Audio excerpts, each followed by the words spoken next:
Hey everyone, summer's finally here in northern Illinois. It's finally getting nice out here. So back to my project of this VW bus restoration. Some people have been asking me, hey, what's going on with the project? Have you abandoned it or whatever? No, it's just other projects kind of took precedent and the weather, and everything else. But it's summer. I'm going to be back at it, so more videos are to come. But this video is just going to be kind of a recap of where I'm at and kind of show you what parts and other things I'm going to be working on over the next few weeks and few months. So stay tuned.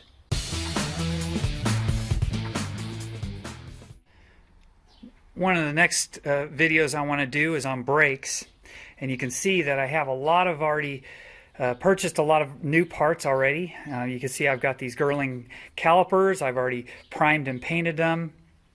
I cleaned up and painted my brake booster and bolted on the new master cylinder. Got a new reservoir to go on there. Got new rotors, those Brembo rotors. Cleaned up and painted the distribution or proportioning valve. And then I got this new piece of equipment here. This is a vacuum pump, and it's one of those quiet, what do they call it, rotary or whatever. But this guy will be mounted in the back, and this will be kind of the first of the electric conversion projects, if you will, because this is what's going to replace the vacuum from what the original engine would have taken from the carburetor, and this is going to replace that.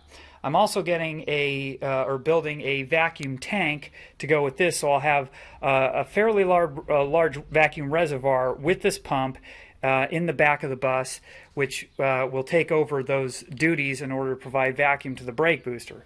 Everything else will be kind of stock on the brakes. I mean, other than just replacing the parts. But brakes is coming soon. I want to get those done because I'd like to be able to stop the bus as I get it in and out of the garage. In addition to the brakes, I may get to this fall some of the electric conversion stuff, the EV conversion stuff. As you can see, I've kind of been working on a few things behind the scenes here with regard to electric conversion. One is trying to determine what I'm going to do with battery packs. If you recall in some of my other videos, my previous electric car that I built was a Triumph Spitfire, and I used these type of prismatic lithium cells, lithium iron phosphate cells. These are pouch cells welded together into a plastic box, 3.3 volts, 100 amp hour cells. These are just your standard, I think these are LG Chem or maybe Sanyo. I don't know. Some different brands I'm kind of testing. This is an actual Chinese cell that I'm testing. These are, if I can get the, let's see if I can. This is a lithium ion cell, 3.67 volts, so it's about 4 volts, fully charged, a little over 4 volts. It's from a manufacturer, DLG, in China. China lithium cells are normally not great. You normally want to stay with LG Chem or Sanyo. Anything Japanese or South Korean is usually where you want to stick with. But I'm testing out some Chinese cells as well, so we'll see how that goes. These are actually harvested LG cells, harvested from a scooter battery packs. And I bought several of these. I'll flash up the place where I bought them from.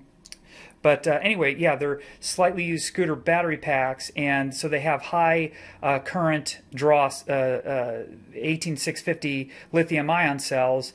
And so I'm kind of toying around with the format. I'm missing some cells in this, but this might be one style of pack where it's 4 by 1, 2, 3, 4, 5, 6, 7, 8, 9, 10, 11, 12, 13, 14, 15, 16, 4 by, so like a 4 by 16, or maybe whatever this is. I think it's a 5 by 12, but basically a 60 cell pack, and using a spot welder to weld these up. So basically building my own custom packs rather than using those prismatic cells. So we'll see.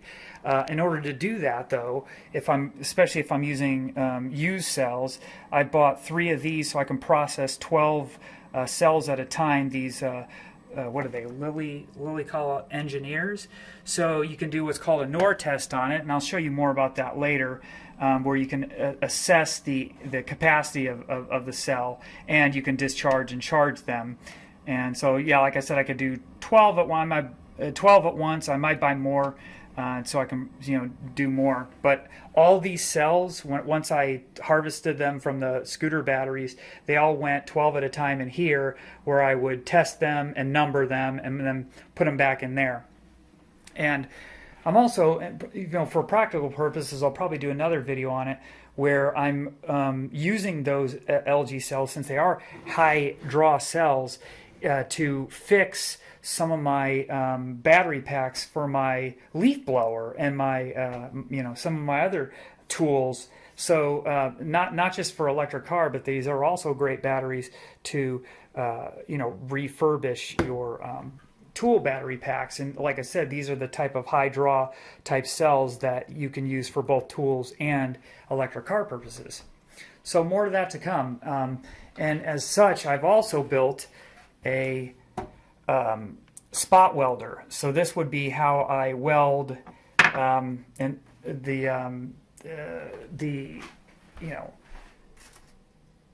something like this together. So whether you have something like this, or you have like a roll of nickel strip that will go across the top of the cells, if you're just putting them all in parallel, or a series or parallel.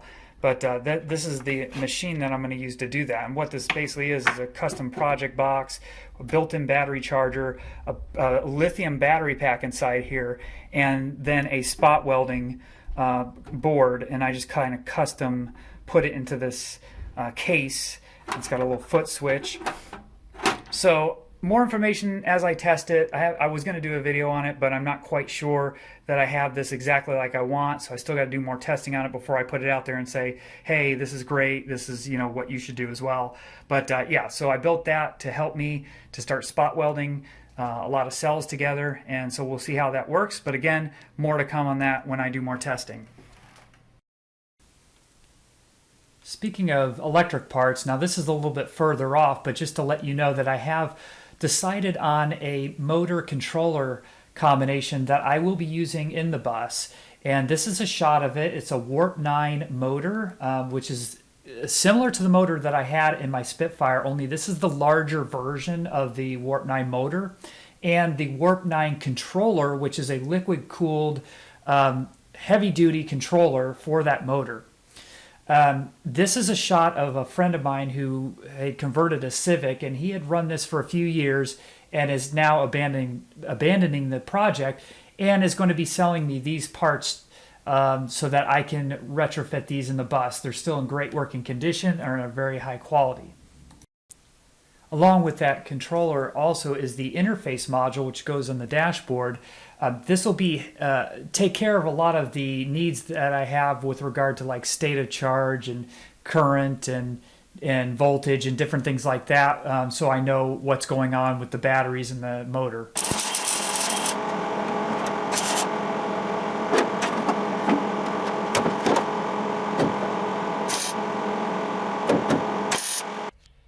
Also, some sheet metal work is still on the way as well. I'm not going to do a whole lot of videos probably on this other than just recapping what I've been doing. I'm not very good at it, but as you can see, I turned that Swiss cheese into a booger job. But I can work with that. I just have to sand that down and do some filler on that and get that done. So anyway, that pad has been done.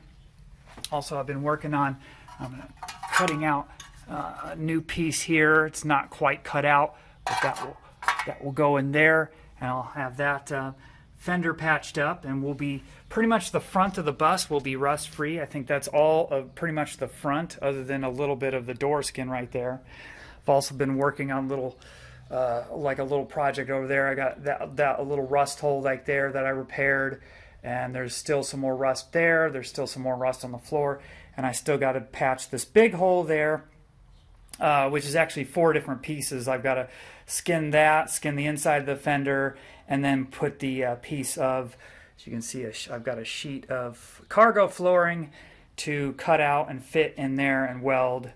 So got to get that. So once I repair these little pieces, we'll be done with the entire front of the bus, and I'm going to be doing some more Pour 15 prepping all up underneath there, and then we'll move on to some of the back stuff. Back really is just either side of the front rear fender, the front of the rear fenders both have rust patches that need to be reskinned there. So be working on that as well, and like I said, the Pour 15 coating. So once we've got the metal work done and the undercarriage is all rust encapsulated and painted, the brakes are in, then we can start getting to some of the more fun stuff, which is just finishing the body work, priming, painting that. Really, that's the next few videos. So that's what's going to be coming up in the next month or so, depending on availability. We'll see. But hope you guys subscribe and keep watching this project. I promise you, I won't abandon a project. This will get done. It just might take a year or two. So it's going to be a patient thing, and there'll be other projects in the meantime. But anyway, I appreciate you guys subscribing and watching, and look forward to more material.